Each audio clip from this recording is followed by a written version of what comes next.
Hola, ¿qué tal? Bona tarda a tothom. Estamos empezando... Començant en català, últimas vegades. Molt bé. Pero ya, dos segundos y comenzamos en castellano otra vez. Pero bueno, lo intentamos. Sí, no, en algún momento vamos en la Hacerla tertulia todo, número... como objetivo. Esta es la para el tertulia número 2026. 84. Tertulia ¿Y la en tertulia catalán. qué? ¿200? ¿La hacemos en catalán o qué? De más. Sí, va, La 200 en catalán. Bien, Claro, lo apuntamos. como si nuestro público, la mayoría no son catalanoparlantes del público. ¿Quién no es catalán de aquí presente? ¿Quién no? No es. La mayoría. Ah, ¿visto? Tenemos público. Levanta como tímido, ¿no? ¿Quién es de Latinoamérica? Eso, que diga. Y Qué ya, bien, qué bien. o sea, ¿Y alguien que es la primera vez que viene? Ah, muy bien, un montón. Bueno, bastante. Sí, nunca lo habíamos visto antes. Bueno, Bueno, los qué nuevos bien. nos presentamos primero. Eso. Somos, Paola Fernández, que es filósofa, doctoranda en educación, ahora actualmente profesora de la Universidad de Nebrija. ¿Cómo se No, pronuncia? Nebrija. Nebrija, no tenía tanta vuelta. Yo soy Flor Franco, soy psicóloga, especializada en violencia de género y también psicoanalista. Y bueno, la idea, a ver, antes de empezar con el tema, ya se me va la lengua, la idea es hablar 35-40 minutos y después Amiga, hacer seamos debate realistas, popular. un poquito más. Bueno, 40-45, bueno. Ajá. Y de ahí hacer debate entre todos y hablar un poco, intercambiar opiniones y debatir, porque es un tema que creo realmente que nos atraviesa a todos, a todas, a todos, sea la decisión que se tome, pero es un tema trascendental. O sea, realmente creo que es un tema trascendental. Tenía duda del título, si era tener hijos, ¿no? Y luego el apellido, o el deseo de ser padres, ¿no? Es decir, tenemos por un lado, que yo empezaría a distinguir un poco por ahí, o ya haré la distinción, pero no es lo mismo el deseo de tener hijos que el deseo de ser madres o padres. Si ven, una remite al tener, la otra remite al ser. Es decir, que ya allí hay otra cosa. No sabíamos muy bien qué título poner, pero bueno, empecemos por un poco por allí, ¿no? Y yo creo que hay otro lugar, y también lo pongo, creo que aquí hay una distinción interesante entre tener y ser, que es una distinción interesante también dentro del mismo castellano entre el ser y estar. Ahorita me meto con Heidegger, que es un filósofo que se metió bien duro con la cuestión del ser y esa distinción del ser y del existir, y me meto por ahí un poco. Pero creo que hay otro problema que está a la base y es la cuestión de la libertad, ¿sí? Se es libre de escoger la paternidad o maternidad o no. O sea, nosotros somos autónomos en el momento en que tomamos una decisión como ejecutar un rol ante el mundo y ante un otro ser vivo que viene, o no lo somos. Creo que a la base también está una cuestión de la libertad. Entonces, bueno, vamos a tirar del hilo. Yo creo que la primera de la cuestión del ser, hay un filósofo interesante, Martin Heidegger, que en un libro que se llama Ser y Tiempo, empieza preguntándose... Muy bien, llegaste. Es que pues, ¿por qué hablé de Heidegger? Bueno, Heidegger, filósofo alemán, un poquitico nací él, ¿qué le vamos a hacer?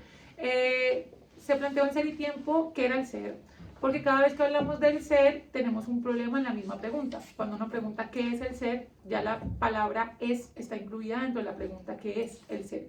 Entonces damos por sentado que el ser es. Y cuando preguntamos que algo es, casi siempre decimos que algo existe. Si decimos, de hecho, en muchos idiomas, existir y ser son la misma cosa. Se utilizan indiscriminadamente. No sé, por ejemplo, el verbo to be también en el ser y estar. Es como, se utilizan indiscriminadamente constantemente. Eso me encanta el castellano que sí lo distinga. Y lo que dice Heidegger es que no, que una cosa es el ser y otra cosa es el existir. Ser es en términos de esencia, es aquella cosa que se supone que no cambia aun cuando haya modificaciones en el tiempo, y es aquello que es como la esencialidad, la cuestión más eidética, más en términos platónicos la idea, y el estar, el tener, podríamos decirlo también, esa otra parte, sería una cuestión, él le llama óntica, que tiene que ver con aquello que puede llegar a cambiar, que se puede modificar. Entonces, una cosa diferente es el ser y otra cosa diferente es el ente. El ente es la cosa, el ser es la esencia. Entonces, cuando nos pensamos, por eso pensé en la distinción que hiciste, cuando pensamos en la paternidad o la maternidad en términos de la cosa que es tenida o la cosa esencial que se es cuando se es madre o padre. Entonces, ¿qué es ser madre o padre? Tener un hijo en términos de existencia o la acción de maternar o paternar. Porque si es la acción de maternar o paternar, yo en mi ejercicio docente, que casi toda mi vida he sido docente de bachiller, he maternado muchos adolescentes y me he sentido madre en la acción de maternarlos. ¿Qué sería en ese caso sentirse madre o ya voy, maternar? me parece interesante. Pero si es tenerlo, pues tenerlo en términos ónticos, en términos énticos, pues no he tenido una criatura. Yo creo que la acción de maternar, bueno, yo creo que tengo varios autores también como para hablar, yo creo que la acción de maternar está en la relación con el cuidado, con el cuidar de. Yo creo que he maternado no solamente a mis alumnos, sino que he maternado también muchas de mis exparejas constantemente. Y viene más ligado a la acción de cuidado, no lo ligo a la acción de sacrificio, que es una cuestión que viene constantemente en la cuestión del maternar, sino la cuestión de cuidar, del volcarse hacia, de alguna forma buscar el bienestar del otro, más que por encima del mío, como volcarse por el bienestar del otro, ir de cara al otro. Creo que eso sería maternar. Que es interesante porque habría que pensar hasta qué punto hemos hecho una interpretación de la maternidad en función de estas lógicas, ¿no? Del cuidado y tal. Si existen otras posibilidades, otras formas de maternar, o qué sería maternar hoy, ¿no? O si se puede, esto que decías de maternar de otras maneras. No sé, también yo cuando hablaba lo pensaba o lo asociaba más a algo del orden de la creación. O sea, del crear, ¿no? No sé, el artista que crea sus obras. Es como una especie de creación, o en ese sentido como que tiene algo que ver con el hecho de que la madre también es aquella que da luz o que crea, porque el cuidado creo que estaría o podría estar presente en todo tipo de relaciones, ¿no? O en los vínculos sanos, quizá, de amistad incluso también. Creo que puede haber, debe haber, o no sé, en el mejor de los casos, esta cuestión del cuidado, y yo al menos no siento que cada vez que esté cuidando, entre comillas cuidando, pero o que tenga una relación donde hay algo de cuidado, esté maternando, o el otro me esté maternando a mí, ¿no? En tanto en amistades, parejas, lo que sea. No sé, creo que es como que va un poco más allá el hecho de maternar, que es complejo, o paternar, ¿no? También es muy complejo. Y con el tema de si somos libres, yo creo que no somos en algún punto libres de nada en el sentido de esa libertad que fuera la última, ¿no? La libertad pura, por decirlo así, para nada. Es decir, ¿qué tan libres somos de elegir ser madres o ser padres? Probablemente no mucho, o sí, pero no más ni menos que elegir ser médico, o elegir ser psicólogo, o elegir ser artista. Que en algún momento lo hablamos también, o elegir ser prostituta, que de hecho tenemos porque una terto hablamos de la maternidad y la prostitución, de si eran imposición o eran elegidos, que creo que, claro, y que lo vimos desde el lugar de la prostitución es juzgada, la maternidad es alabada, pero ambas parecen que no obedecen necesariamente la libertad, o sí. Yo creo que aquí viene la cuestión de para qué se es madre, o sea, o para qué se es padre, que creo que también no solamente se es madre, se tiene un hijo, y también el para qué se tiene. Ya, bueno, ahí entra yo creo la cuestión de varias cosas. O sea, Nietzsche, por ejemplo, en Más allá del bien y del mal, dice: la vida es una fuente inagotable que constantemente produce individuaciones, ¿no? Es decir, que la vida tiende a generar individuaciones en el sentido de que se tiende a procrear. El hecho de que podamos hoy preguntarnos aquí si podemos o si queremos o deseamos procrear o no, es algo propiamente humano. El resto de especies vienen al mundo a reproducirse y ese es el fin último de la vida. Claro, entonces en el ser humano entra otra dimensión en juego, que es la interesante y la que creo que hace este debate interesante. El hecho de que no solo nosotros tendemos o queremos, o nuestra finalidad última es venir al mundo a reproducirnos, sino que al menos podemos plantear, y no desde hace tanto, esta cuestión de decir, deseo o no deseo. Es decir, no es solo una necesidad o una finalidad biológica, sino que entra también la dimensión simbólica, la dimensión del deseo. ¿Qué pasa? Que partimos de una complicación, que el deseo es inconsciente. Según Schopenhauer, según Freud, Schopenhauer lo definió como ese ciego afán, Schopenhauer, Freud, Dios mío, Freud todo yo creo, pero Freud también se refirió al deseo como algo inconsciente, Lacan también, porque claro, ¿cuántas veces hemos escuchado mujeres decir, o hombres decir, que no quieren hijos, y me quedé embarazada, pero no, es que llegó, así como si se lo hubiese mandado la Virgen María, no sé, el Espíritu Santo, como la paloma ahí del Espíritu Santo, no sé, no sabemos. O al revés, o mujeres que dicen que, o hombres que dicen que sí lo quieren y al final no terminan haciéndolo y con miles de excusas, no, es que no sé Dios, que no encontré, es que no pude. Yo a veces veo ahí que hay una especie de dificultad, puede estar tanto en hombres como en mujeres, determinar, deduciendo un poco cuál es realmente el deseo, porque conscientemente podemos creer que queremos una cosa, pero inconscientemente estar justamente haciendo todo lo posible para buscar la contraria, ¿no? Tanto en el tener como en el no tener. Esto pasa cada día, es decir, cada día encontramos ejemplos de esto. Y bueno, ya partimos ahí de una cuestión compleja, ¿no? De la opacidad del deseo. El hecho de que el deseo no se nos revele de una manera consciente. Y tiene que ver con el ser, de alguna manera también, porque ahora que decías de esto del ser es la esencia, pero también si el ser se presenta o se representa en devenir, entonces es algo que vamos conociendo a medida que vamos transitando. Por eso es que tampoco lo podemos tener muy claro desde el principio. Y hay una, bueno, y eso volviendo a Heidegger, que desde ahí sale esa mención, Heidegger define al ser humano como Dasein, que Dasein es como ser ahí, como ser en el mundo, y lo define como el ente que en cada caso somos nosotros mismos. Es decir, esa cosa, como cosa, que soy cada vez que yo soy yo. Y parece un poco redundante, pero es más desde ese lugar. Se supone que el ser carga una esencialidad, pero la cuestión con el Dasein, con lo humano, es que esa esencialidad es cada vez que uno es uno mismo. O sea, si alguien te pregunta quién eres, no, si fuera heideggeriano no diría Paola, diría yo estoy siendo Paola. O sea, estoy siendo esta cosa que estoy siendo yo en el momento en que me estás preguntando quién soy yo. Por eso es que, y perdón que te interrumpí, pero por eso es que la pregunta sobre la maternidad, a mí la pregunta sobre la maternidad me atraviesa completamente porque he dicho durante toda mi vida que quiero ser madre. Creo que todavía sostengo esa postura y creo que pasará, eventualmente saldrá una Sofía y si no viene Sofía la devuelvo o lo llamo Sofía. Y nada, que el rosa le puede tener a cualquiera, no le pongo ningún color porque él tiene que escoger, él o ella tiene que escoger su color después, bueno, en fin.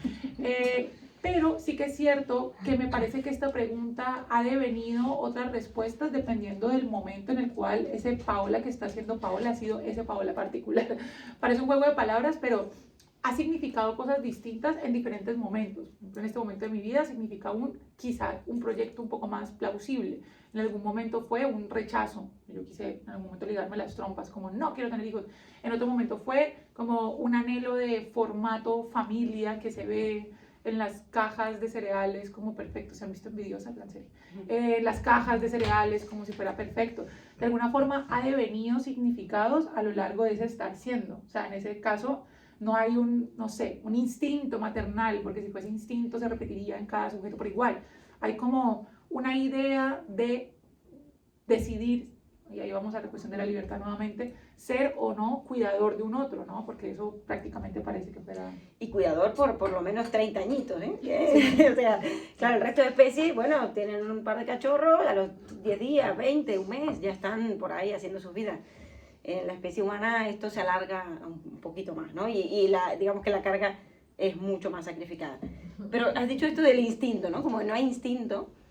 Freud decía, ¿no? Que no hay instinto materno. Esto en la época generó como un ruido así, como no hay instinto materno si a las madres se les da naturalmente. Pero es algo que en realidad con el tiempo se ha ido entendiendo y creo que cualquier madre hoy diría, o padre ni hablar, pero bueno, madre de que aunque hay una relación biológica con esa criatura, porque la han tenido dentro y toda la cosa, no hay instinto en el sentido de que la madre no sabe exactamente qué quiere esa criatura, es el bebé, ¿no? Cuando llora, hay momentos de incomprensión, hay momentos de no saber, hay, digamos, muchas cosas que no suceden con ese saber a priori, ese saber natural que sucede en el resto de especies, ¿no? Que, quiere esto, quiere lo otro, ya se da por hecho, es como una comunicación perfecta. En el humano esto no es perfecto. Llora, debe tener frío, debe tener calor, quizá tiene hambre, es que quizá le duele el pie, le aprietan los zapatos, ¿qué le pasa? ¿No? Existen como un poco más de preguntas en ese aspecto y por eso es más complejo. ¿Por qué? Porque claro, no somos solamente seres biológicos como el resto de especies, que yo creo que son más afortunadas en ese sentido. En nosotros entra toda esta dimensión simbólica y ahí hago la distinción entre la cuestión de el resto de especies que se reproducen infinitamente y en la nuestra que aparecen otras pretensiones, por decirlo así, ¿no? Y empiezo con esta diferencia entre el deseo de tener hijos, y el de ser padre o madre. El deseo de tener viene asociado más a una cuestión fálica, diríamos en psicoanálisis, que tiene que ver con la cuestión de tener justamente algo que tiene valor, algo que da valor por algún motivo determinado, ¿no? Tiene que ver más con una cuestión narcisista, que hoy sé que el narcisismo tiene mucho que ver con, o se asocia con una patología o con hombres a evitar o personas a evitar, ¿no? Las red flags y tal.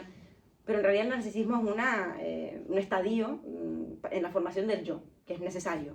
De hecho, si lo piensan, es necesario que tengamos un poco de narcisismo para el autocuidado, para cuidarnos un poquito, ¿no? Querernos un poquito y preservarnos, defendernos de ciertas situaciones, etc. Pero sí que tiene que ver el tener con esta cuestión. Y remontémonos a la antigüedad. Antes, el hecho de tener hijos era una bendición de Dios. Si han leído el Antiguo Testamento, verán que Dios le prometió a Abraham, el patriarca por excelencia de nuestra cultura, hermosa cultura. Si quieren ir al origen del patriarcado, pues ahí está Abraham. ¿Qué le dijo Dios? Te daré tanta descendencia como estrellas en el cielo. Es decir, él le prometía eso y Abraham, sí, flipaba, ¿no? Qué cosa curiosa, no pudo tener hijos hasta la vejez, con Sara, que era su mujer, conocidos por esta situación. Pero bueno, que era un hombre que tuvo que pelearla bastante y Dios le prometía esto. Es decir, que el hecho de tener hijos tenía que ver con una cuestión de abundancia, de poder, de privilegio, de lujo, justamente de patrimonio. De ahí viene patrimonio. Es decir, no podemos desasociar la cuestión del patrimonio con la cuestión de la herencia y de los hijos. De hecho, hay una relación muy estrecha entre la muerte y la paternidad, porque nos reproducimos porque morimos. Esto sí que también en el resto de especies, pero en la nuestra se hace más evidente. El hecho de los hijos, sobre todo, bueno, también en los patriarcas y en estas grandes aristocracias o los paters, ¿no? Que fueron la base de nuestra cultura, pero también en el resto, es decir, hasta en las clases más bajas o en los campesinos en su momento, también el hecho de tener hijos era una manera de asegurarse la trascendencia, ¿no? Del apellido, de la memoria, de la historia familiar. Es decir, entran muchas cosas en juego en la cuestión de la reproducción humana.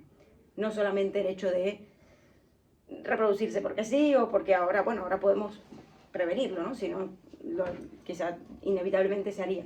Pero sí que entra esta cuestión, y no solo el patrimonio material de los ricos pretendían que su herencia la heredaran sus hijos y por tanto multiplicar el patrimonio o al menos que se suceda, por eso en el derecho se le llama sucesiones a esta cuestión de las herencias.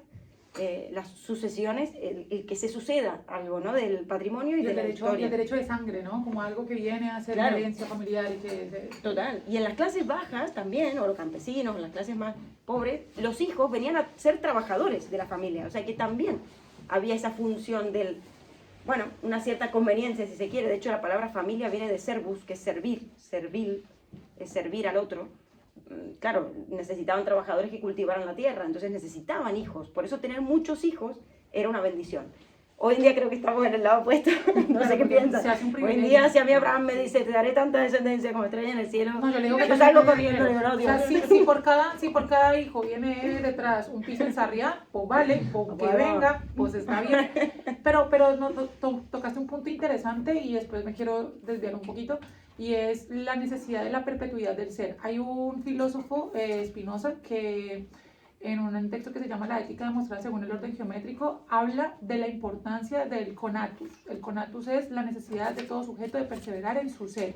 O sea, todo, la misma naturaleza que él llama igual Dios, bueno, era una teoría un poco panteísta y esto, dice que todo sujeto, todo atributo de la naturaleza, que finalmente nosotros encarnamos un atributo de la naturaleza, busca perpetuar su ser, no morir. Y no morir puede ser desde no morir el sujeto a no dejarse morir en el tiempo. Finalmente, ¿qué hacemos como especie? Pues no dejarnos morir en el tiempo, perpetuarnos en la existencia, que de hecho se me hace interesante que hay un montón de titulares y demás diciendo que todas las personas que no quieren ser hijos están siendo egoístas porque están haciendo que la humanidad se acabe, que bueno, hay que coger eso con pinzas.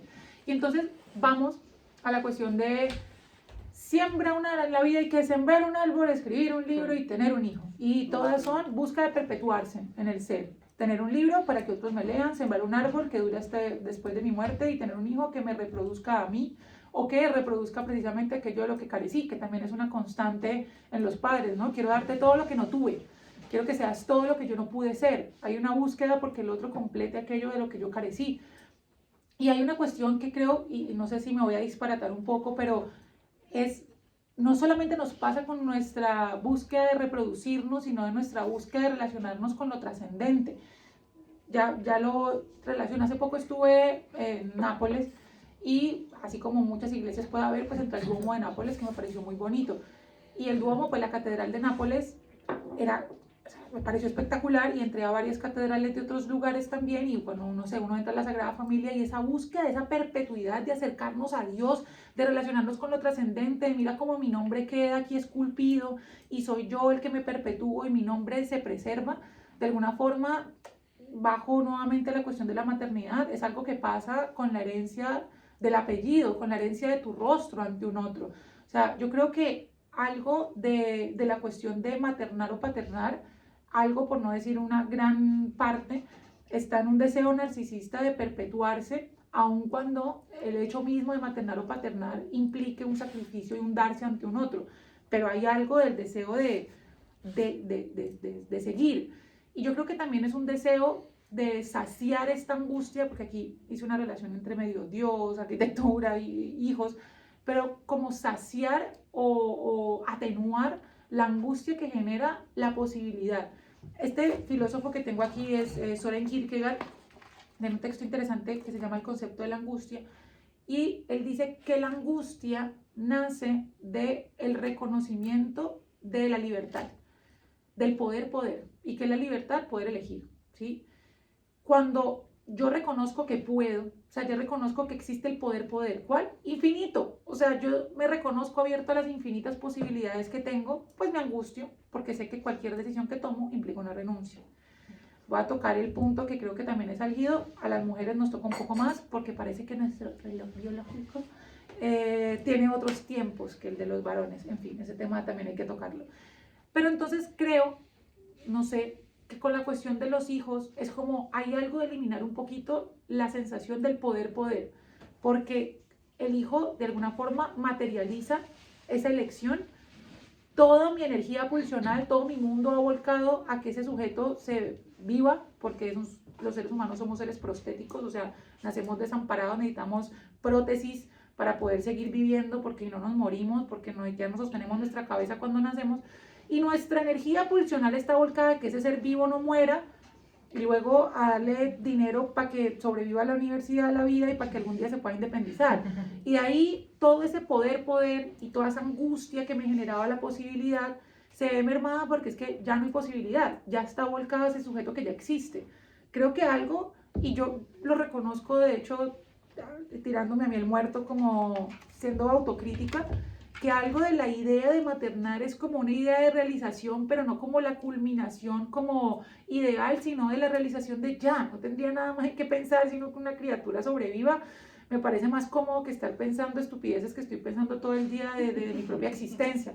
Al menos ya tengo que pensar si este hijo de madre, yo no sé qué hace, si come, si caga, yo qué sé, pero no voy a estar pensando en la angustia de mi propia existencia. Se la volco a ese pendejo y ya, no sé, es muy egoísta, pero creo que algo por ejemplo, en mi caso, si lo reconozco de una forma honesta, también es como ya, como que la angustia se redirige en tanto que la posibilidad deja de existir y se materializa en un sujeto. Por eso después vienen a terapia los niños y no los padres, pero... Vamos a ver si luego se activa. Porque la angustia está allí y los padres están muy tranquilos. No, es que se ocupé otro de malas. Yo le había estudiado educación, leí la vida. Que me aguante la angustia, un padre. Sí. Que yo le pago todo. Sí. No, pero sí, total, hay una relación entre dirigir o redirigir la angustia seguramente en eso. Y que tenga algo de finalidad un poco esta cuestión, que sí, no deja de ser narcisista, pero ahí me gustaría pensar un poco si esto puede ir más allá, ¿no? Pero para cerrar un poco, es cierto que hay una relación entre la descendencia y la muerte, y el olvido también, que es como la muerte simbólica, ¿no? Como que en estos casos el tener descendencia te permitiría de alguna manera un arreglo con la muerte, porque el ser humano puede trascender simbólicamente, aunque ya no esté aquí materialmente, ¿no? Entonces es como un arreglo con la muerte. Que me nombren, como lo que pasaba. Un arreglo con la angustia, ¿no? Es como, bueno, voy a morir, pero no del todo, ¿no? Mis hijos hablarán de mí, los nietos se juntarán los domingos y dirán el abuelo, lo loco que estaba, la abuela, ¿no? Como que hay como algo en el de... Éufrates, como en este río de las almas griego, que era como, bueno, tenían que nombrarte, buscaban que te nombraran para que no murieras en el río de las almas, ¿no? Ah, mira, claro, exacto, eso. Ahora, todo esto, hasta ahora lo que hemos hablado, la mitad de la tertulia o un poco más, va solo del amor, en mi opinión, narcisista de los hijos, del tener hijos, el por qué tener, la descendencia, la historia, la memoria, el no morir, el arreglo con la angustia. ¿Hay algo más? O sea, yo me lo he preguntado, bastante esta semana. ¿Puede haber un deseo que no sea narcisista en el hecho de tener hijos? Y por tanto ahí creo que ya nos arrimamos más a la cuestión del ser madre o padre, ¿no? Esta cuestión que ya no va por el tener. Porque esto nos remite a la cuestión también de la mismidad, ¿no? Y ahí hablamos recién de esta cuestión de cómo los hijos a veces vienen a a condensar la angustia de los padres o de la pareja parental o de quien, bueno, de otros. Un hijo puede venir, primero hay que pensar qué es un hijo, ¿no? Pero también que un hijo puede venir con muchas finalidades, por decirlo así, o con muchos sentidos, aunque sean inconscientes. Hay hijos que vienen a juntar pareja, hay hijos que vienen a tapar duelos, hay hijos que vienen a dar sentido a una vida, hay hijos que vienen a, bueno, ahí podemos seguir infinitamente, ¿no? En el alegrar a alguien que tiene un vacío existencial, yo qué sé. Como que se puede dar todos estos sentidos, pero no irían más allá de una cuestión instrumental, si se quiere, ¿no? Aunque sea emocional, pero instrumental de tener hijos. Y yo sí quiero creer que hay gente, que no creo que sean los muchos, creo que, no sé si serán la mayoría, porque el amor es difícil que se dé en su forma quizás más sana en todas las áreas, ¿no? Pero el amor es una escuela, como hablábamos la vez pasada, pero creo que tiene que haber algo más allá de esto, es decir, algo más allá de la cuestión meramente del interés, si se quiere, ya sea consciente o inconsciente de esto. Y sí que creo que, bueno, justamente sería la dimensión que tenga más que ver con el amor. O sea, con el amor como tal. Ya no el amor narcisista o el amor del tener y del patrimonio, sino el amor en tanto que ahí viene la cuestión de, yo creo, y es la más interesante que a mí me parece de la cuestión de paternidad-maternidad, y es que el hijo no viene a ser o no viene al lugar de una respuesta, sino de una pregunta. O sea, es diferente. En todo lo que habíamos hablado hasta ahora, el hijo vendría en lugar de una respuesta a mi angustia, una respuesta al patrimonio, al olvido, a la muerte. Pero ¿qué pasa cuando se puede pensar que ese sujeto va a ser un sujeto completamente otro? Por más de que uno lo haya imaginado de una manera, no que yo fantaseo que mi hijo va a ser DJ, o va a ser médico, o va a ser pintor, yo qué sé. Que yo fantaseo con no, si yo tuviera un hijo que sea DJ, pero no lo sé, no es suficiente.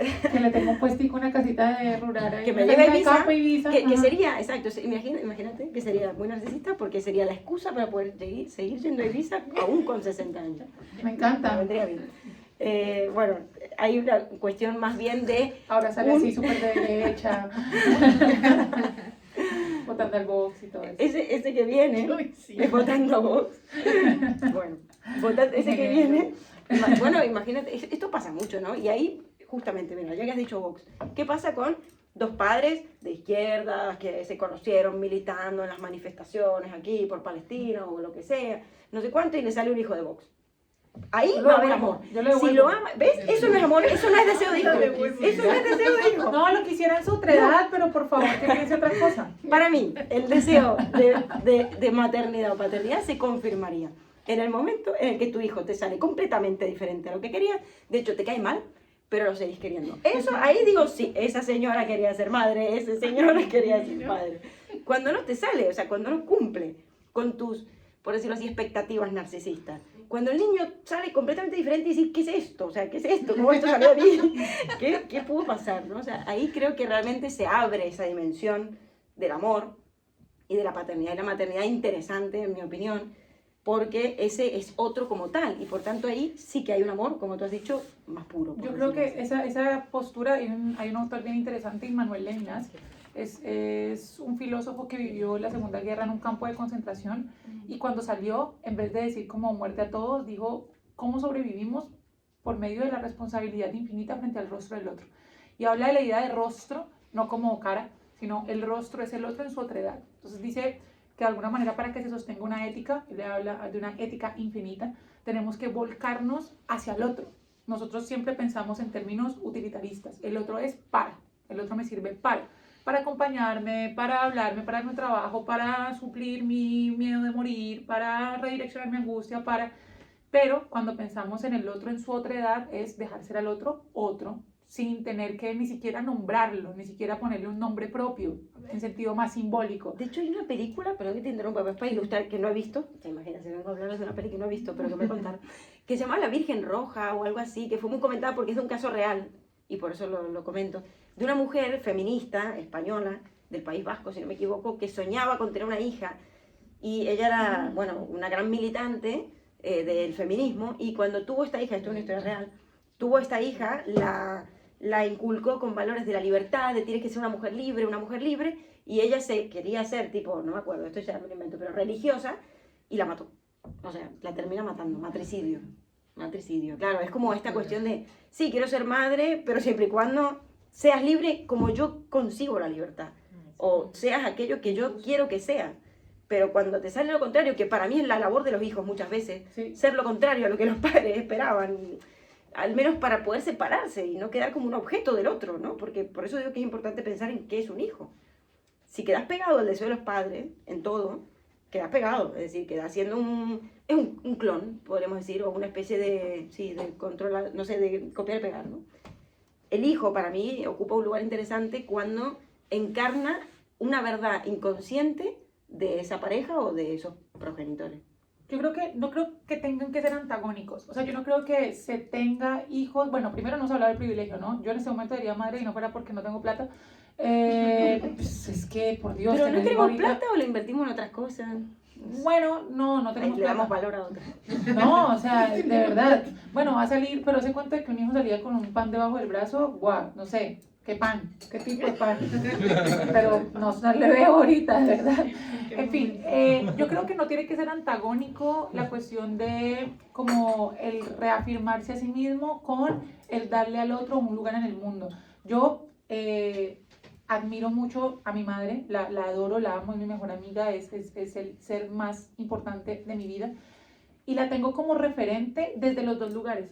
O sea, mi madre, por ejemplo, y por eso también yo creo que uno es en relación, tanto para ser como para no, en relación a lo que admira o en relación también a los padres, ¿no? El problema siempre va a ser los padres, ya uno del psicoanálisis no lo cantó desde el comienzo, el problema del trauma familiar, tanto para ser como para no ser, pero por ejemplo mi madre es completamente abnegada, o sea, está volcada a mi padre y a sus hijos, a mi hermano y a mí, y al mundo, o sea, ella es de dar, pero algo de ese dar, de dejar que el otro sea, a ver, que yo salí filósofa y mis padres y mi hermano son contables, o sea, yo creo que ellos no tenían ni ganas y me hubieran dicho, por favor, detente, estudia algo que te dé plata, pero bueno, no lo hicieron y me dejaron ser. Pero nada más diferente en personalidad que mi familia conmigo.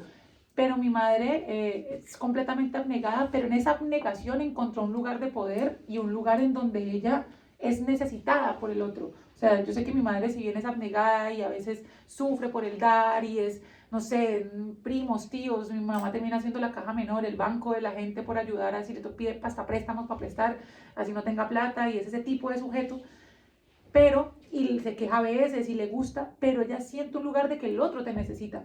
Es decir, yo no creo que sea antagónico darle un lugar al otro en su otredad y querer, digamos, dar y estar volcado hacia el otro, con también que ese lugar de volcarse hacia el otro te dé a ti un lugar en el mundo, te necesitan y sentirte desde esa necesidad también te da como una posición de poder. Creo que no son antagónicos. No son antagónicos, pero sí que hay veces donde una predomina más que la otra, digamos, y creo que ahí a veces sí que se pone a prueba el lugar del amor, pero esto pasa en las parejas, en las amistades, cuando sale algo del orden de la diferencia o de lo que yo no espero que sea de esa manera, es cuando se pone a prueba realmente el amor en general, ¿no? En el sentido de, bueno, yo esperaba que esto fuera así o que me respondieran así o que me dijeran tal cosa, pero no salió así, entonces ahí es donde se juega esta cuestión y con los hijos yo creo que se juega siempre, es decir, a mí me parece un poco raro cuando todo va demasiado bien, tipo los padres soñaban que el hijo fuera médico, el hijo es médico y cumple con los estándares y es el mejor estudiante y no hay ningún problema. No sé, a mí eso me aburre, o sea, no sé, me parece como, bueno, que no sé, qué bien, no sé, me parece un poco hasta extraño, ¿no? Pero la mayoría de veces creo que se pone un poco en jaque esta cuestión de, bueno, por un lado el deseo consciente y el deseo inconsciente, que como decíamos, a la hora de procrear muchas veces se pone en juego, muchas parejas tienen hijos o no los tienen, pero diciendo un discurso contrario al que llevan a cabo, es decir, esto que decíamos de, no, yo no quiero ser madre, pero me quedé embarazada, o yo quiero ser madre, pero se me dio, no llegó, bueno, algo ahí de una ambigüedad, por decirlo así, con el deseo. También sucede con el deseo hacia un hijo, una vez que ya se tiene, de que por un lado hay un deseo consciente, mi sueño es que mi hijo sea artista, supongo, no sé, y después el niño sale ingeniero. Bueno, capaz que igual, primero que no es solo lo único, ¿no? El deseo también no es atrapable en una sola dimensión. Y ese tipo de Es cosas. que sí, y sí, ¿Y ahí es qué que hacemos? de alguna manera te tenés que separar del otro, ¿eh? Estoy hablando como hija o como hijo. Hijes, tenés que separarte un poco del otro para no sentir que estás completamente alienado a ese otro, ¿no? Que no sos solamente un objeto de ese otro. Bueno, de hecho Lacan, no me iba a meter en esto, pero lo digo así grosso modo, por decirlo así. Tiene una carta con una psiquiatra también francesa, que se llama Jenny Aubry, que se publicó después como 2 notas sobre el niño, y habla de los lugares en los cuales puede venir a nacer un niño, o mejor dicho, que puede venir a ocupar un niño en una familia. O sea, ser hijo es un lugar. Ser hijo es venir a ocupar un lugar que nos han dejado, de alguna manera, en una cierta familia, historia familiar, pueblo, cultura, etc. Pero sí que es verdad, bueno, normalmente hay ciertos, o 2 progenitores, o al menos uno, y el niño puede tomar, digamos, 2 posiciones al menos, ¿no? Una, que es doble, una con A y B, como síntoma de la pareja parental, ser el síntoma de la pareja parental o ser el síntoma de la madre, están en la misma dimensión, es el mejor de los casos, es lo mejor que puede pasar, porque eso da pie a la neurosis posteriormente, porque hay algo del hijo que viene a colocarse en un lugar inconsciente justamente de los padres, es decir, él es la verdad de un deseo inconsciente de los padres. Él es la verdad de algo revelado, de algo que se revela en ese hijo. Y esto yo que trabajo con niños lo veo cada día de mi vida. O sea, el niño viene con un síntoma que justamente pone a hablar a todo el sistema familiar y saca cosas que ellos nunca habían visto de sí mismos, ¿no? Y ahí es cuando es lo interesante también, un niño permite hacer crecer a los padres, ¿no? O sea, no es solamente el niño el que crece y aprende y los padres están ahí para educarlo o enseñarle, sino que los padres también aprenden con esta verdad que él encarna, por decirlo así, ¿no? Es el mejor de los casos. El otro caso, que es cuando no hay separación, es decir, el niño queda ubicado como objeto del fantasma materno o objeto del fantasma paterno, ¿no? El niño está ubicado ahí como un objeto, meramente. Películas como, por ejemplo, La pianista, no sé si la han visto, que también está basada en una historia real, eso sería un poco ese tipo de caso de quedar siendo el objeto de un otro. Es decir, no hay una separación, no hubo una separación con ese otro. Digamos que nunca se cortó el cordón umbilical, no se terminó de cortar esa relación. Hay una alienación existencial, ¿eh? No hablamos de que llames 2 veces al día a tu madre, es una cuestión que hay ahí como una especie de mímesis, si se quiere. Y ahí es donde sí que a veces hay problemas, puede estar estabilizado, pero ahí es donde surgen complicaciones, porque no hay un sujeto como tal, hay una dependencia también. ¿Qué pasa? Que claro, para que la madre no se coma al niño, esto Lacan le llamaba la madre cocodrilo, tiene que haber algo que se llama el padre, ¿no? Ese padre puede ser el padre o puede ser algo que haga esa función. Cualquier cosa que venga a separar al hijo de la madre. ¿En qué sentido? Esto es el Edipo, de hecho, estoy hablando nada más ni nada menos que del Edipo. ¿En qué sentido separarlo? En el sentido de que haga ver al niño que la madre desea algo por más allá de él. Es decir, no soy todo para mi madre, que te saquen un poco de eso, porque eso te permite a ti desear algo. O sea, si no hay algo que venga a decirte, de alguna manera, que tu madre desea algo más por encima de ti, y tu madre te come un poco, por decirlo así, sin que haya alguna división, entonces tú quedas como simplemente un objeto del deseo del otro. Sí, pero no eres un sujeto deseante. No hay un proceso de individuación, de gestación del deseo. Y yo creo que hay algo aquí que no hemos mencionado como explícitamente porque estamos hablando del deseo o no, pero también es la cuestión del poder. O sea, por eso creo que también había una cuestión a la base que estaba en la noción de libertad, autonomía, porque lo podemos tocar desde muchos lugares de enunciación, pero a ver, si bien las tasas de natalidad han descendido, van directamente proporcional en relación a los trabajos, en la calidad de vida, en la esperanza. Somos la primera generación que no tenemos una mejor vida que la de nuestros padres en términos económicos. Entonces, digamos como la zozobra frente a lo que ha de venir, es decir, la configuración se hace de familia, se presenta de una forma diferente, no solamente porque somos conscientes de lo que implica, sino también porque somos conscientes de nuestras facultades económicas.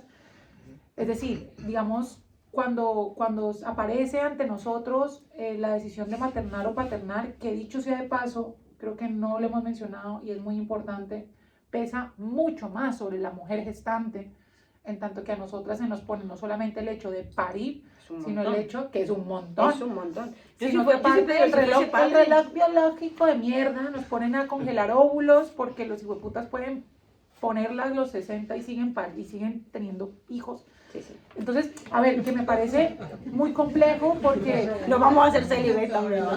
Y porque es un genio, o sea, que les salga sangre de la poronga al menos, pero no, ni eso. Como que ¿por qué la tienen así de fácil los malparidos? No sé, me da el genio que la tengan tan fácil. En muchos aspectos, pues, en otros no, el peso, el yugo, de no poder expresar las se van emociones. los hombres. Vuelve, hombre, vuelve. No te estamos diciendo que no tienes derechos. Lucha por tus derechos, hombre. Pero sí que es cierto que nosotras, el tema de maternar es una cuestión que nos atraviesa constantemente, que creo que a los hombres paternar les pesa. Estoy hablando de hombres gestantes y de mujeres gestantes y de hombres con falo, bueno, con pene. Como que les pesa de alguna forma, sí los atraviesa algo, pero siempre es algo que puede ser después, que no es una certeza. Para nosotras se vuelve tengo 35 años, tengo 40 años, creo como que de pronto me toca congelar los óvulos. O sea, se vuelve algo que es externo a la cuestión del deseo. O sea, está ser el madre, deber, ¿no? está exacto, está ser madre, tener hijos y hacer parte de lo que una sociedad demanda sobre un deber ser y ocupar un espacio en el mundo. Y sumado a, pues estoy completamente de acuerdo con todo eso, sumado a no saber quién serás mañana, porque hay un desfase total, y en hombres y mujeres en este aspecto, entre la edad biológica ideal para tener hijos y la edad psicológica y económica ideal para tener hijos, ¿no? Es decir, la etapa biológica perfecta son los 20 años, los 20 años vives con los padres, no tienes la posibilidad, eres maduramente un niño, es decir, no tienes la chance. Ahora, cuando tienes la posibilidad económica o la estabilidad, y ahí, claro, el cuerpo igual te puede jugar una mala pasada, ¿no? Que es lo que... Porque hoy tenemos este negocio dantesco de los centros de fertilidad. Me parece irrisorio. O sea, es impresionante. Aparte que es un negocio, te toca pagar un alquiler de tus óvulos porque ni siquiera puedes matarlos, porque supuestamente es matar una vida y tienes que donarlos a la ciencia a ver quién te lo acepta. O sea, es un negocio irrisorio del cual nosotros pues estamos sometidas igual que la... O sea, yo quería llegar a este tema porque me parece innegable que se tiene que llegar, igual que la cuestión de la responsabilidad sobre nuestra fertilidad. O sea, las que planificamos somos nosotras. Las que debemos velar por si tenemos o no tenemos hijos somos nosotras, cuando finalmente se supone que gestar implica dos sujetos, pero tú lo has vivido constantemente. ¿Quién va a las consultas? Ah, no soy madre. Digo, tú has vivido constantemente como psicóloga de niños, que quién va a la consulta. ¿Quién acude a la consulta? ¿Quién llamas cuando tienes que trabajar con los niños? Madre, 99,9%. A las madres, a las madres gestantes, o a la tía o a la abuela, pero los hombres están rascando el ombligo en la casa. Entonces, también me parece complejo.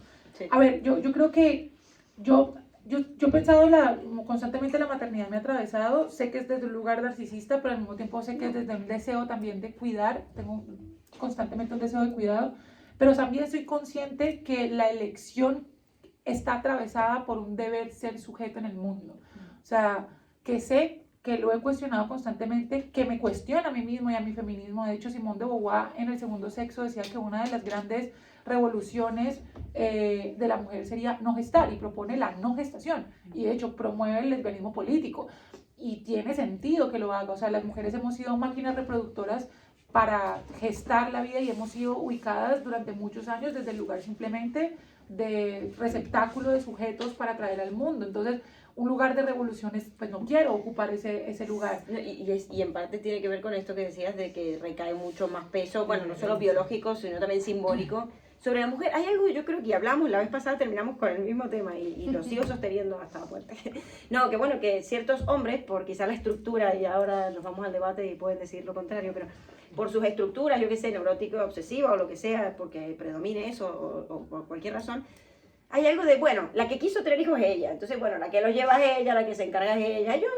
Ellos ahí pusieron, no sé, el esperma y ya está, ¿no? Como que no hay esta cuestión de el deseo de ser padre. Se habla mucho de maternidad, se habla mucho del deseo de ser madre, pero los hombres no sé si es algo que, se los pregunto, si lo piensan, tipo, sí, guerrero, no sé qué, se enroscan con estas cosas. O sea, creo que no, creo que hay algo ahí de uno hacerse mucho cargo de un tema que igual os atraviesa más de lo que pensáis, no sé.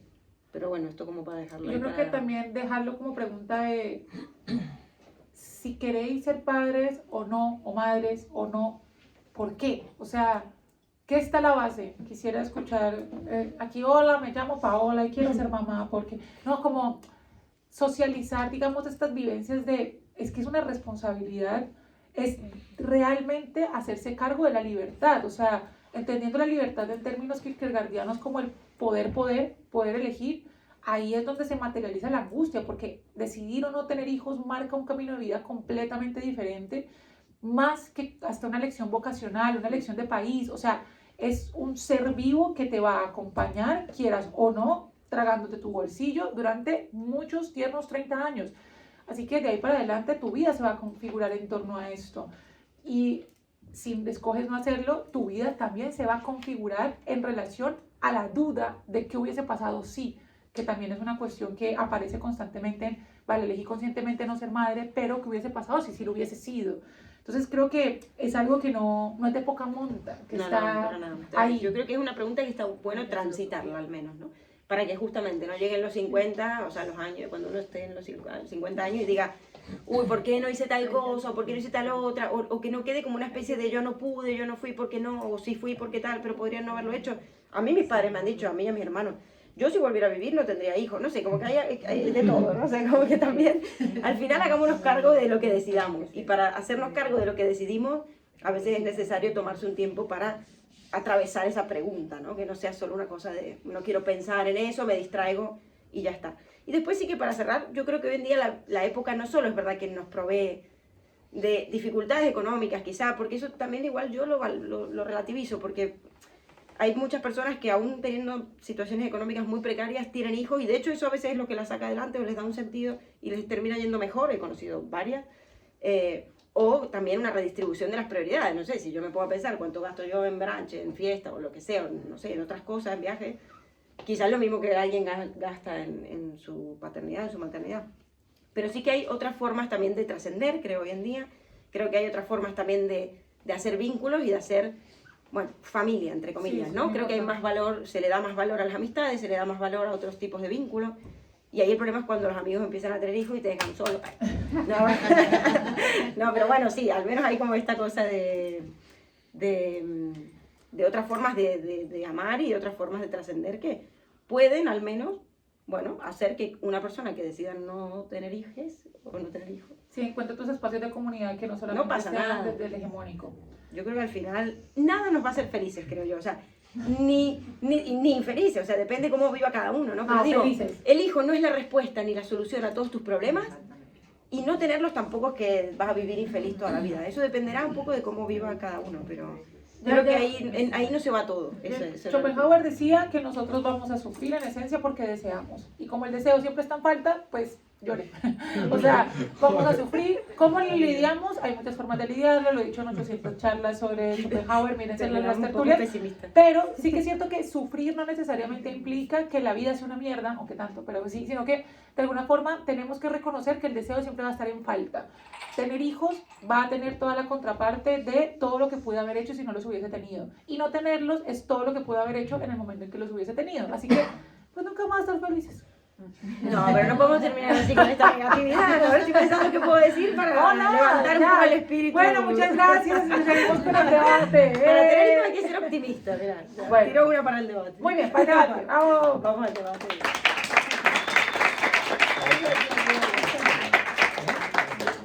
Amiga, la vida es una mierda. Chin, chin. Es que no apoyo la phone. Bueno, ahora por el debate, los que no conocen la dinámica, los que sois nuevos, pues la cuestión es que pues pueden hablar, lo que alcen la mano, se da la palabra, le damos prioridad a los que no hayan hablado mucho y no tenemos que responder nosotros, puede responder otro, pero tratando de respetar un poco la palabra. ¿Quién quiere empezar? Muy bien, hay dos. Bueno, cualquiera. Eso vale. Bueno, me gusta la clasificación que habéis hecho de la pregunta y la respuesta.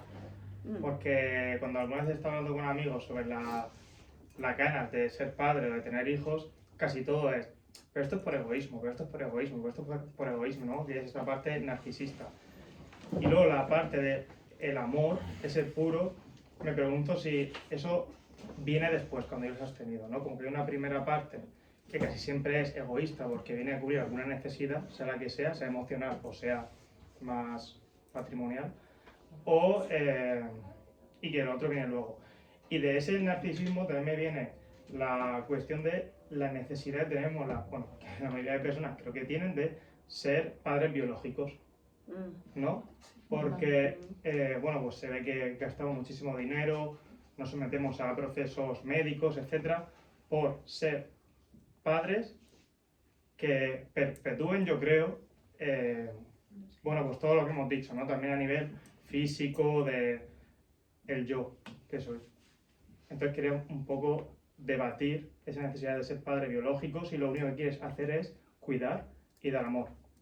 Claro, es una cuestión de me pertenece a mí ese sujeto porque mi ADN está en su ADN. De hecho, hay personas que cuando no pueden ser padres biológicos, después de intentarlo muchísimo, renuncian a ser padres y no toman la adopción como una La adopción, incluso algunos hasta se resisten a la ovodonación, que es como, no, porque los óvulos no serán míos, entonces también, sí. A ver, para aclarar el tema del egoísmo y narcisismo, yo creo que ahí hay un punto importante. Tienen algo en relación, aunque no son exactamente lo mismo, pero el narcisismo no es malo.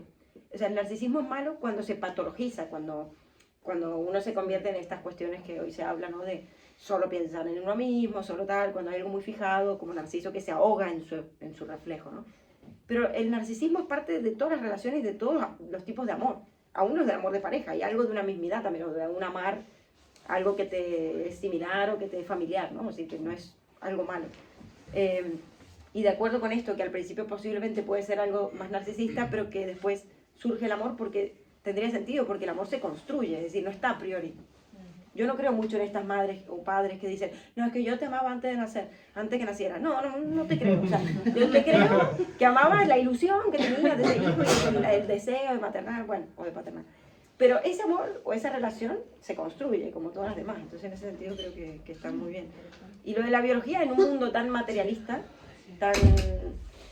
donde creemos solo que existe lo material, por decirlo así, no me extraña que justamente haya esta cuestión tan importante, ¿no? Que pese tanto el hecho de que ese hijo tenga tu carga genética, ¿no? Como algo muy material, una visión muy materialista del amor y de la procreación. Y que es muy contemporánea, bueno, mentira, no miento, porque pues el derecho de familia, el pater también quería obviamente dejar su descendencia, pero me parece una cuestión como que preserva la individuación, pero que no siempre ha sido así. O sea, hay registros de comunidades que una misma mujer estaba con, no sé, muchos hombres y no se sabía cuál era el padre y todos de alguna manera cuidaban a ese sujeto porque tiene más sentido que muchas personas cuiden en comunidad y no solamente como individuales. O sea, hay registros de comunidades que no tenían estas lógicas, no lo habíamos nombrado ahorita, capitalistas, que de alguna forma hacen que este sujeto es mío, me pertenece, esto es mío, de mi propiedad, y aquí entonces yo solo cuido lo que me pertenece a mí. Hay otras lógicas también de cuidado, y creo que precisamente por eso la gente no quiere tener hijos no biológicos, porque esa cosa no me pertenece. O sea, esa no es mi cosa, no la pisé. Entonces sí, me parece que obedece lógicas capitalistas, la verdad. Bueno, realmente un poco porque también, por ejemplo, hay que pensar que el derecho paterno romano, de la esclavitud, ahí el derecho paterno, el padre, la patria potestad, ¿no? Que viene de latina, el padre podía matar al hijo incluso. De hecho, no era, el hijo no era ni siquiera un ser humano como cualquiera, un atributo del padre, ¿no? Igual que los esclavos pues eran un atributo del señor, ¿no? Y luego en el feudalismo, pues por ejemplo, los campesinos que trabajaban en el feudo eran atributos de la tierra. De hecho, hasta el apellido venía de la tierra, ¿no? Del feudo. Por eso hay tantos apellidos, sobre todo en Francia, ¿no? Que tienen que ver con la tierra, ¿no? Por ejemplo, el apellido gallegos, ¿no? Todos estos apellidos, ¿no? Y lo que sí yo pienso, y por ejemplo, esto que has comentado de los registros y tal, sobre todo cuando uno lee a Marvin Harris, pues encuentra infinidad de cosas de lo que ha hecho el ser humano en diferentes coyunturas, ¿no? Como por ejemplo la eutanasia femenina tan famosa, ¿no? Que había manera de regular pues la cantidad de hijos que se tiene en una población, ¿no? Había poblaciones, por ejemplo, los yanomanos, que siempre se pone de ejemplo, cuando llegaban a ciertos puntos en los cuales ya no podían ser suficientes, o sea, no podían seguir siendo más y más gente en la tierra, era la madre la que eutanasiaba a las hijas, ¿no? Y además de una manera completamente brutal, ¿no? Le pegó una pedrada en la cabeza y además era la mujer la que regulaba la capacidad reproductora de esa sociedad, porque el hombre estaba en la guerra, entonces ella podía, digamos, dictaminar si había más o menos gente, ¿no? Y pues eran sociedades donde no eran ni siquiera monógamas, no, todo lo contrario, ¿no? Tanto es así que incluso hay registros de antropólogas que iban allí y le decían las propias indígenas, le decía, oye, pero tu marido no te pega palizas, ¿no? Y decía, entonces, ¿cómo sabes que te quiere? porque yo entendía el amor de una forma completamente distinta, ¿no? Entonces, por eso lo hilo sobre todo con lo que quería comentar. Siempre se ha hablado del deseo de tener hijos o el amor, pero hay que entender que eso al final son construcciones ideológicas propias de nuestra era. Mi abuela nunca pensó en tener hijos, ni en hijas, ni nada por el estilo. De hecho, es un poco como lo que decía, ¿no? El atributo de la tierra eran las personas que vivían, ¿no? Era algo que se venía dado, incluso viene como casi con los animales, ¿no? Los animales reproducen su... Yo creo que el fenómeno este de pensar sobre la paternidad o la maternidad como algo voluntario es un desarrollo precisamente de la conciencia humana, o sea, el concepto de voluntad. Ante eso, hasta hace bien poco realmente, la sociedad burguesa, y eso ya sí obedece más lógicas capitalistas, ¿no? Precisamente esa libertad. Precisamente, yo creo que ahí está el punto, ¿no? ¿Por qué deseamos tener hijos o por qué no? Por tanto sí o como no. Porque eso viene dado por una construcción. Y se nos dice que además que son narcisistas el tener o no tener hijos, cuando es realmente un deseo que viene ya desde fuera, desde nuestro nacimiento, ¿no? Por cumplir ciertos estereotipos, ¿no? Cosas así. Es todo lo contrario al narcisismo en ciertos aspectos. Es que la libertad nace en el momento en que existe la prohibición y en el momento en que se es consciente de ello. Entonces, el momento en el que nació la libertad dentro del mito, el primer gran mito que es el mito del Génesis, apareció cuando Dios dijo no puede comer del árbol del conocimiento. Y ahí apareció la libertad. Adán y Eva no eran libres. Adán y Eva simplemente no operaban bajo las lógicas de la elección. Y en este momento podemos pensarlo precisamente porque lo que me encantó el ejemplo de tu abuela no pensó, no era libre de decidir ser madre, era una cosa que venía prefigurada de tener, ya estaba ahí, nada más. Era algo mecánico completamente. No había una elección. ¿Qué somos? Habías levantado la mano. Ah, sí, bueno, no, sí, pero sí, es lo mismo, es un constructo social, ¿no? El tema. Pero no hace falta que tu hijo sea de Vox para que le tengas manía, ¿eh? O sea, Era un extremo. siempre el hijo es otro, entonces ahí cabe todo. Y bueno, y tu trabajo es aceptar al otro, tanto si es hijo, como si es amigo, como si es hermano, ¿no? Sí, total. No, yo ponía ese ejemplo como O un sea, extremo, ya. pero sí, total. Que... Perdón que llegué tarde y me perdí parte de la charla, pero ¿hay un acuerdo como de que tener hijos es narcisista? Se problematizó si lo era o no. Okay. Y no llegamos a ningún Ah, veredicto porque por eso resumen, estamos aquí hablando de filosofía. ¿Tenerlo o no tenerlo? No, bueno, pero como resumen, para que te des una idea, hablábamos un poco de que tener hijos, dijimos que es diferente a querer ser padres y tal, o sea, tener hijos más del tener, pero que hay una cuestión a veces de un amor narcisista, pero narcisismo no entendido en términos de malo, sino de un deseo de tener, de trascender, de tener a alguien que te suceda, etcétera, pero diferente al querer ser padres, que tiene más que ver con una pregunta y no con una respuesta, con algo que ese hijo viene a sorprenderte de alguna manera. Y yo Bueno, creo tú que lo sabes.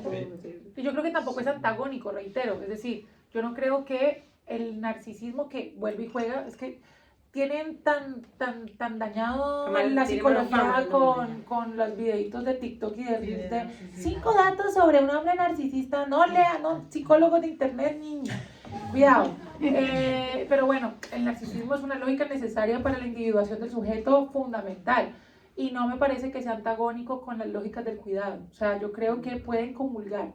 Y yo creo que no tienen que tener un origen único. Es decir, la génesis no está en el amor per se, ni está en la búsqueda de perpetuidad per se. Pueden darse y pueden, digamos, como cohabitar y ser concomitantes. No creo que sean antagónicas.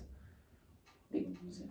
Bueno, sí, puedo continuar con el argumento porque en realidad a mí me parece, bueno, sí, hay como una manera en que culturalmente se trata el tener hijos, ¿no? Y eso es contingente, depende de cada época, cada cultura.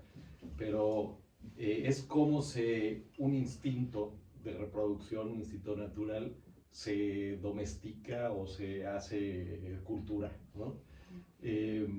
Pero a mí me parece que es lo menos narcisista que puede haber, o sea, tener hijos es lo menos, o ser padre, como, ya me confundí de esta distinción, pero en última, o sea, es como una invitación a la trascendencia del yo, o sea, tener un hijo o una hija o cuidar, yo creo que en este momento del individualismo exacerbado y que la cultura está completamente exacerbando el individualismo, es incluso contrasistémico o antisistémico, porque cuidar es trascender tu yo y dedicarte a otra persona por un tiempo que es otro, que no es tu propiedad.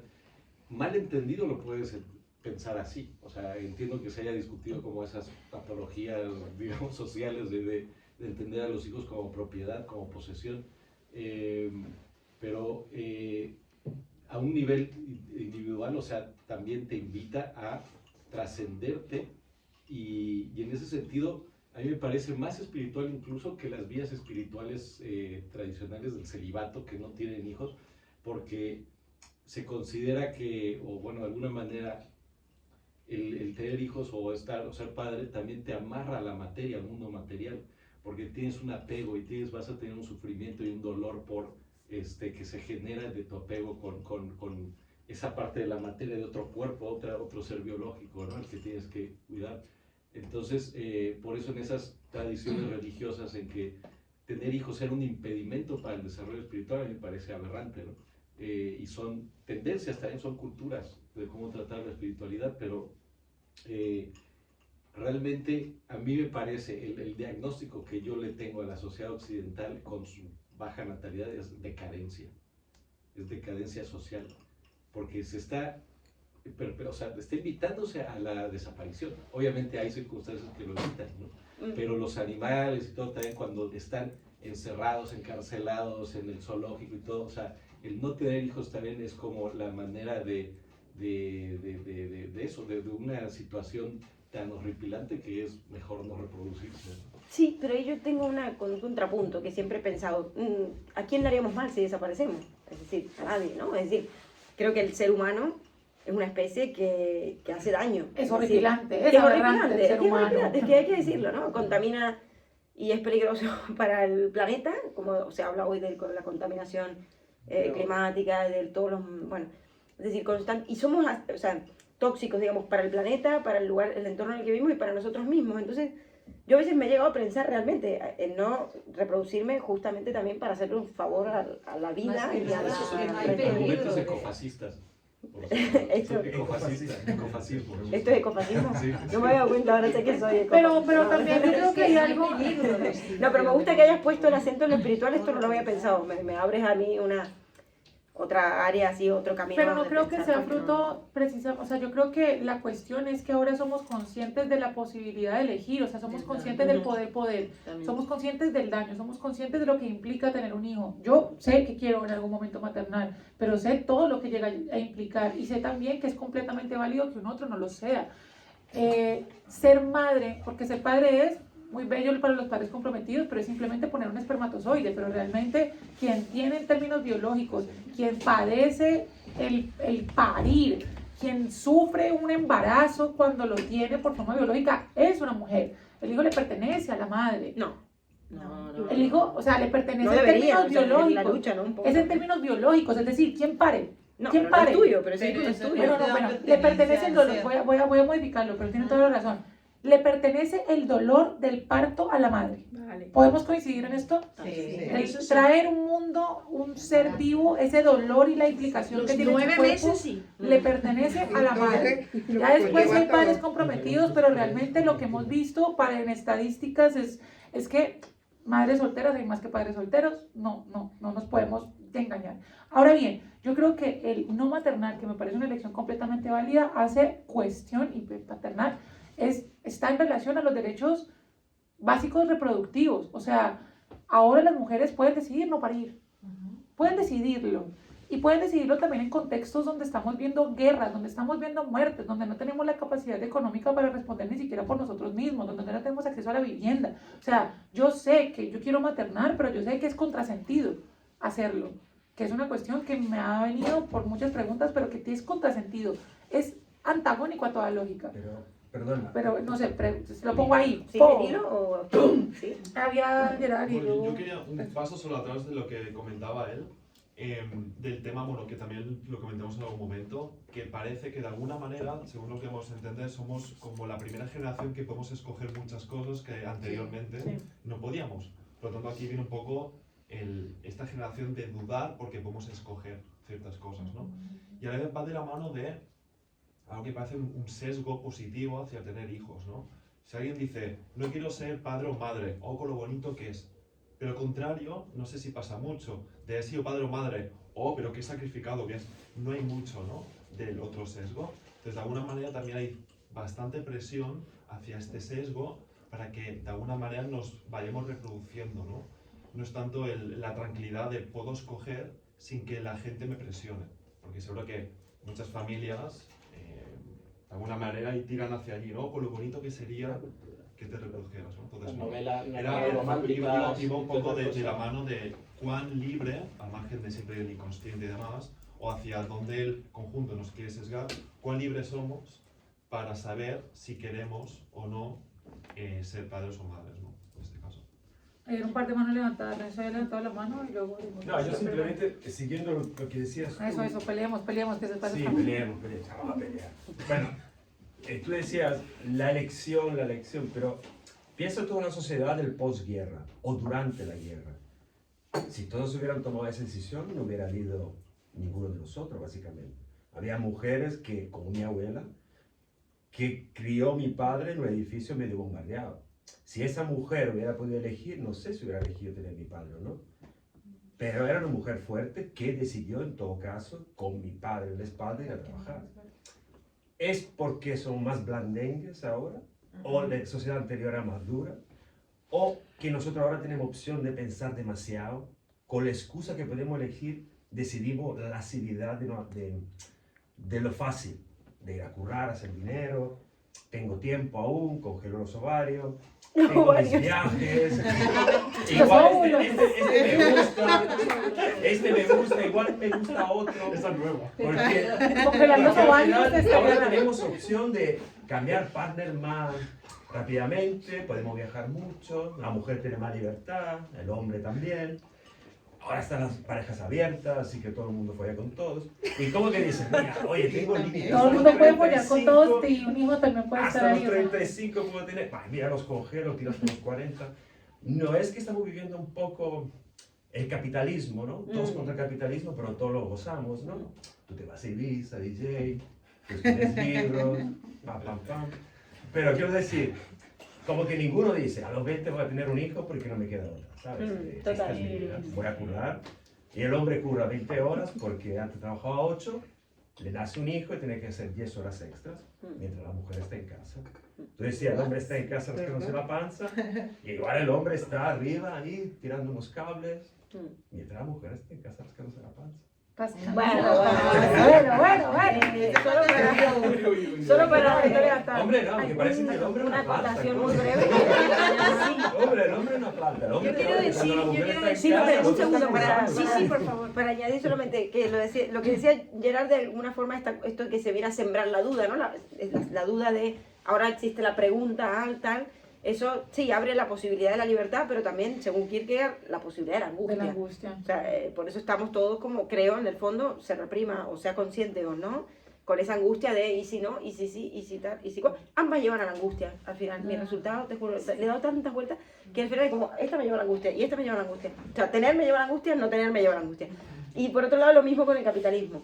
La familia es lo más capitalista, en mi opinión, que hay, en el sentido de como Marx y Engels en el origen de la familia, la propiedad privada y el Estado, ¿no? Que surgen juntas, la descendencia o el patrimonio y la cuestión de la herencia y tal, lleva al capitalismo más salvaje, pero también el individualismo de no quiero tener hijos porque solo me quiero ocupar de mí y yo quiero ser mi mejor versión y solo quiero vivir yo solo, también es la versión más capitalista, horrorosa y sádica, moderna, claro. Sí, pero es curioso, ¿no? Que ambas lleven a algo muy capitalista, no sé cuál sería quizás el punto. Pero por eso mismo es que digo, y ya llevamos allá, es como, ¿qué nos hubiese gustado vivir más? Si nos hubiésemos podido, no elegir implica libertad, pero ¿qué hubiese sido más interesante? ¿Vivir siempre en el paraíso o haber tenido la posibilidad de elegir no estarlo?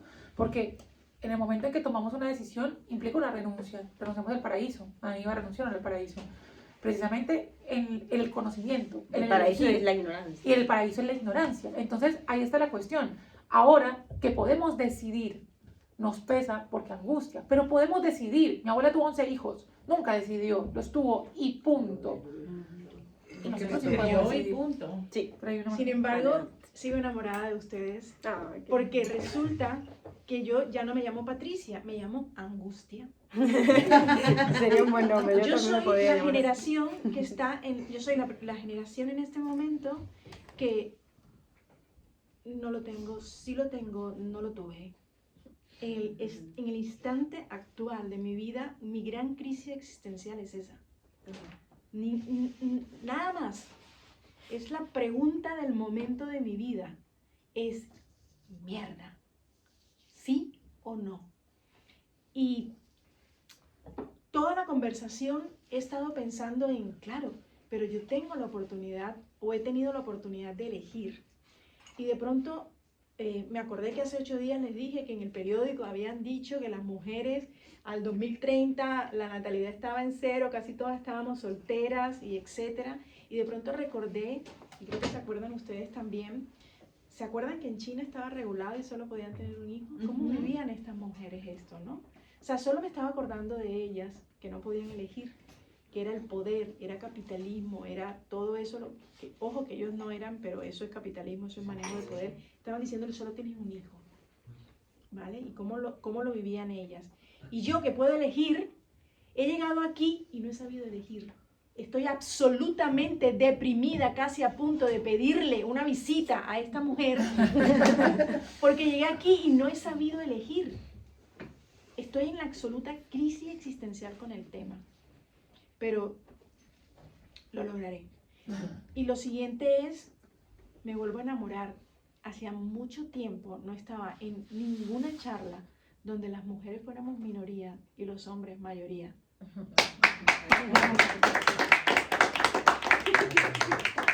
Hay muchos hombres, pensé que solo había mujeres en esta pregunta. No, al Me revés. gusta.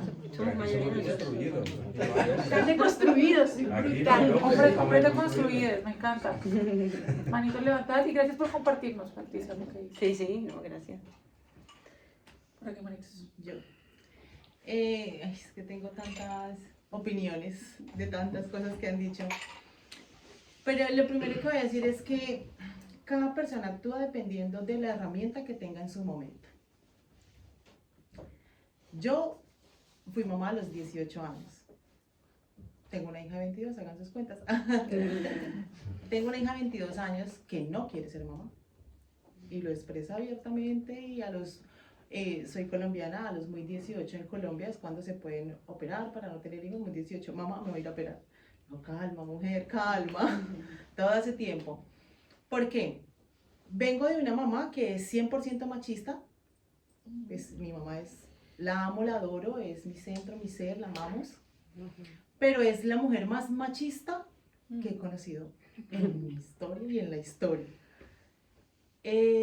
Entonces fuimos criadas de una manera en que la mujer es la que edifica el hogar, como lo dice la Biblia. Entonces la mujer hace el hogar, la mujer cría, la mujer cambia al hombre y entonces el hombre se comporta dependiendo de cómo es la mujer que tiene atrás o al lado. Bueno, atrás porque antes se manejaba atrás, ahora es que estamos luchando para estar al ladito. Detrás de un hombre hay una Exactamente.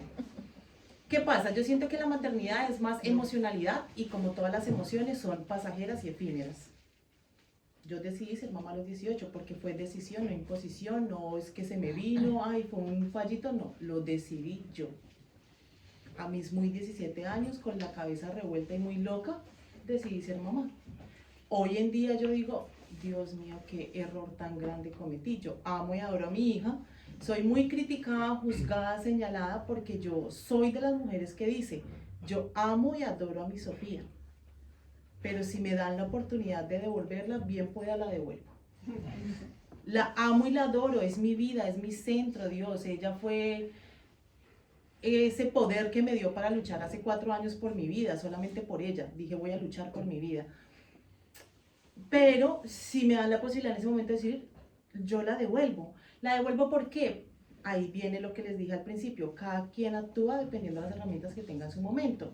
Yo, era una niña a los 18 años criando otra bebé. Y vengo de la crianza de una mujer que es 100% machista, o sea, quiero que entiendan la cabeza de mi hija con ese contexto.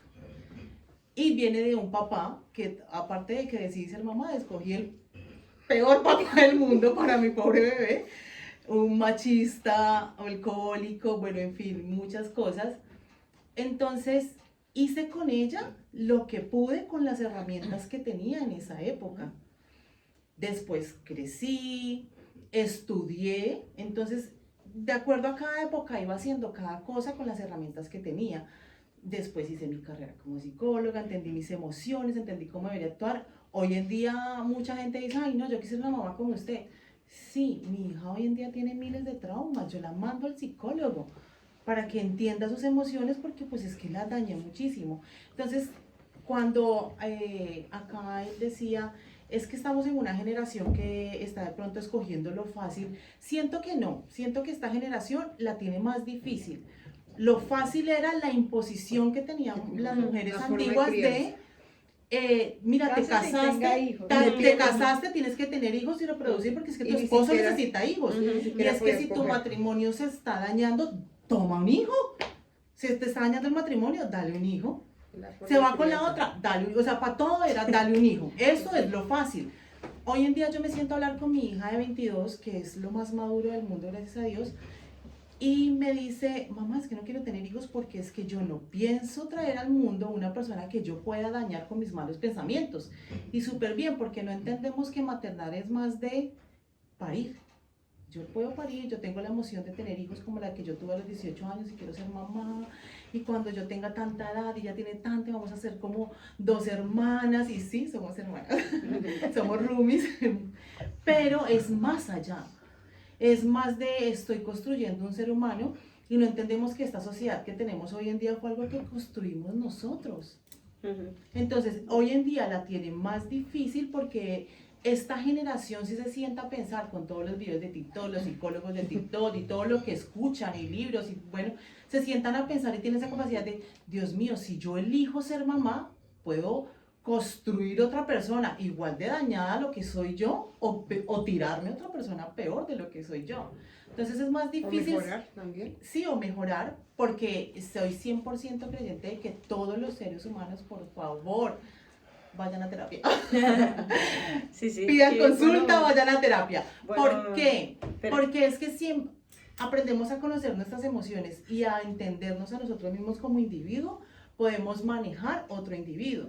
Empezando por pensar que esa persona no me pertenece, lo parí pero no me pertenece. Es un individuo que tiene un ser, un yo y que se va a criar con su propio pensamiento. Entonces, sí me parece que es más difícil para ellos porque entendiendo todo esto y todas las herramientas que hay hoy en día, para ellos es más difícil como sentarse y decir, pues madre, ¿será que sí quiero ser papá o mamá? Ya, y lo difícil ahí es que nunca vamos a llegar, yo creo, a una respuesta pura de decir, sí, este es mi Exactamente, deseo. entonces toca es complicado. como Sí, sí. en lo En más eso maduro coincido. posible decir, bueno, sí puedo y como dañar lo menos posible a la persona que traigo para que la sociedad no se siga destruyendo tanto de como lo que estamos haciendo. Sí. Porque a la final hablan de los hombres narcisistas y del machismo y no sé qué más, y yo, no sé, suelo pensar, y pensamiento propio de Jennifer, fuera la psicóloga, fuera lo que sea, Jennifer, que a veces los hombres son lo que son, muchas veces por nosotras.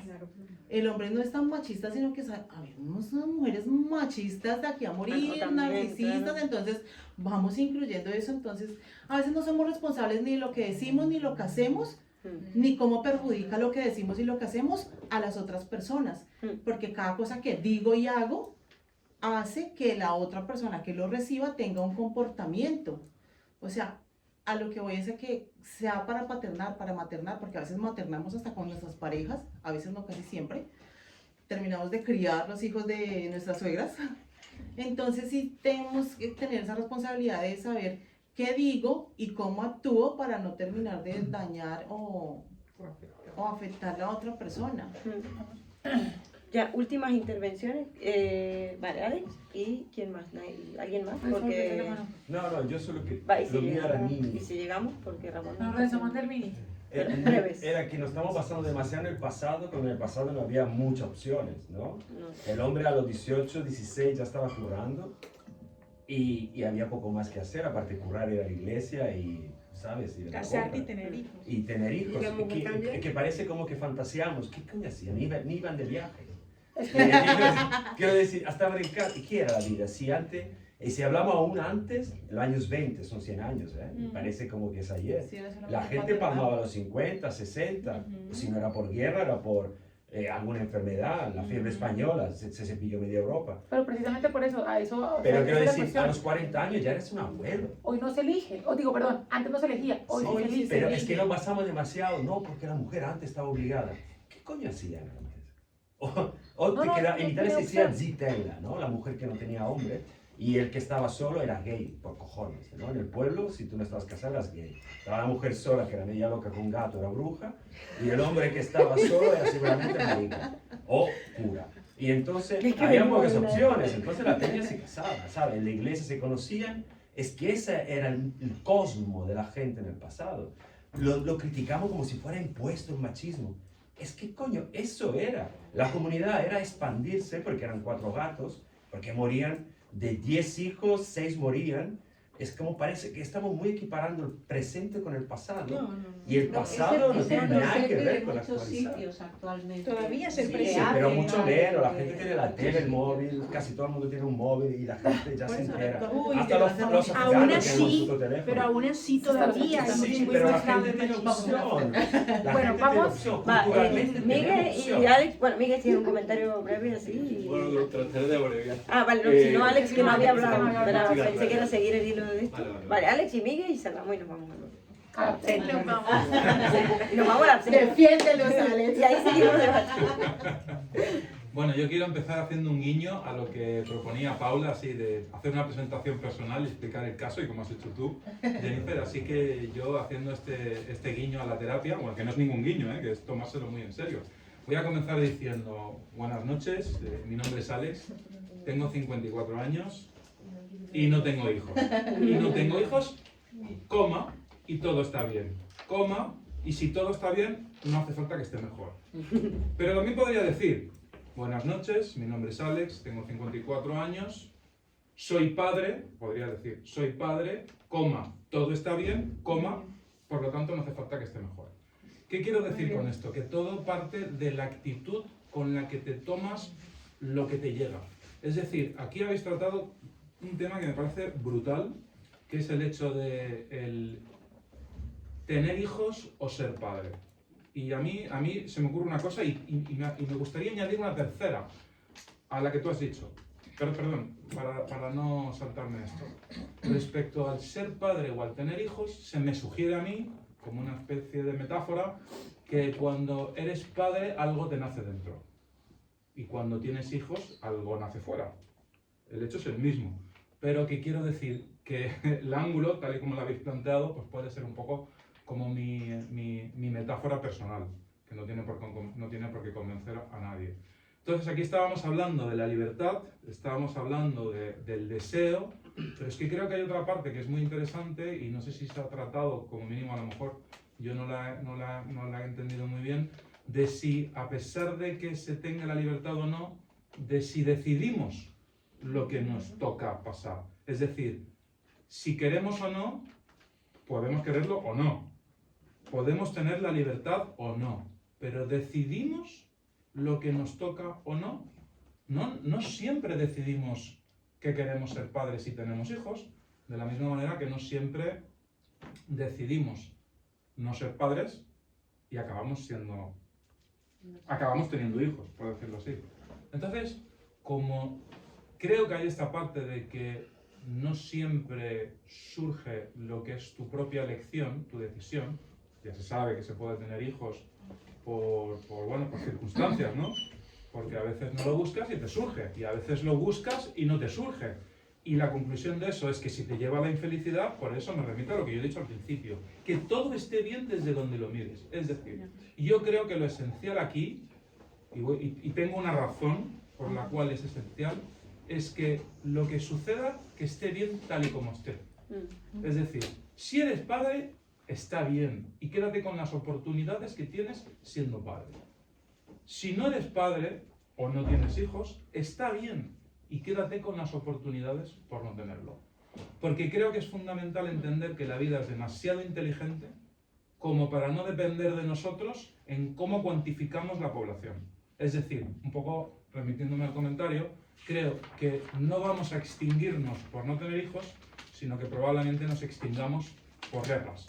Así que antes que entrar en la cuestión de si vamos a tener más hijos o no para mantener en equilibrio la población, sería más interesante tratar de no matarnos los que ya estamos vivos, antes que intentar incrementar una población que no depende de nosotros y que está bien, es natural, la vida sabe, es inteligente, es sabia y sabe que unas personas necesariamente van a ser padres y otras personas necesariamente no van a ser padres. Porque si todos lo son, hay un exceso, si nadie lo es, hay una falta. Entonces, tiene que haber un equilibrio y el equilibrio de ninguna manera tiene que surgir de nosotros. Eso sería demasiado pretencioso. Y lo que tiene que ser es que sea la vida lo que te dé y que lo que te dé te lo tomes bien, como una oportunidad. Y que defiendas, sea lo que sea, que sea lo mejor que ha sucedido. Eso es hay una postura interesante del estoicismo, sobre todo de Marco Aurelio, de una resignación estoica. Ha venido el mundo y el mundo es en cuanto es, que más que un pesimismo es, bueno, la vida es lo que es. Yo coincido y me encanta lo que has dicho, porque realmente coincido que uno tiene que asumir ese camino, digamos, tanto si ha tenido o no ha tenido hijos, y aprovechar las oportunidades que ambos caminos tienen, totalmente de acuerdo, me parece sabio. Pero sí creo que hay, no siempre en el 100%, algo de decisión. Es cierto que a veces no, es cierto que a veces, bueno, hay muchos casos donde sí se ha deseado y no se ha podido por circunstancias varias, o al revés. Pero sí creo que hay mucho de decisión también. En parte quizás 50-50, no sé, o 70% o algo, de decisión activa, tanto en el sí como en el no. El preferir. Yo estoy de acuerdo que evidentemente esa decisión está en el preferir. O sea, yo por ejemplo, realmente he puesto las dos hipótesis de que no tengo hijos y luego he dicho que soy padre, ¿no? Entonces yo he tenido la preferencia de no serlo, pero defiendo esta postura.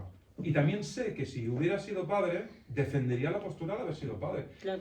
Con lo que me quedo, con la esencia con la que me quedo, es que para evitar estar con la angustia o evitar estar en ese vacío o en esa incompletitud, lo interesante como personas que somos, primero vamos a realizarnos nosotros antes de querer comenzar otras cosas, ¿no? Vamos a sentirnos bien con nosotros.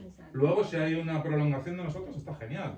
Pero ¿qué quiero decir? Si surge que tengas hijos o no tengas hijos, que seas padre o no, que por cierto lo que te nace de dentro lo puedes manifestar de diferentes formas, no hace falta que sea con un hijo, puedes manifestarlo pues, a través del amor por las personas con las que están a tu alrededor, no hace falta ser padre, pero te nace de dentro. Y si te nace algo de dentro, seguro que lo irradias, de alguna manera. Y si algo nace fuera, pues oye, ya te ocuparás de cuidarlo, que es tu deber y es tu deseo. Pues pero creo que hay una preferencia, y en eso coincido contigo, Flor, que evidentemente hay una preferencia. Yo no es que he decidido no ser padre, pero sí he hecho todo lo posible para que confluya hacia ahí. Y me ha salido bien. Pero te aseguro que sí que he tenido ocasiones en las que a lo mejor me he tirado a la buena de Dios, claro. Podría haber sido padre y ahora aquí estaría defendiendo que es lo mejor. Yo creo que esta postura nos deja en un buen lugar para salir a después tomar nuestra cervecita y es... Bueno, la amiga de pues bueno, nos lo cuenta ahora. Sí. Pues bueno, decían o no, van a sufrir, fin. Decían o no, con corazón.